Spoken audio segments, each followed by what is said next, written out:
পদ্মা সেতুর নদী শাসনে ব্যয় বাড়ল ২৫০ কোটি টাকা।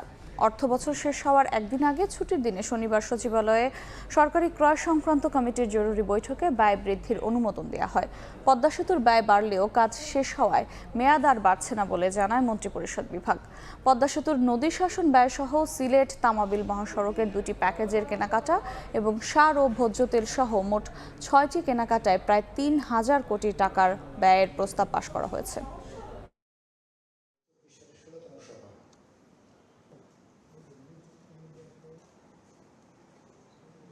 আগে নদী শাসন কাজের জন্য যা ধরা ছিল, 2টি কারণে অতিরিক্ত কাজ করতে হয়েছে। এই জন্য সিনিয়র হাইড্রো কর্পোরেশন লিমিটেড তারা মূল্যবৃদ্ধির প্রস্তাব দাখিল করেছে।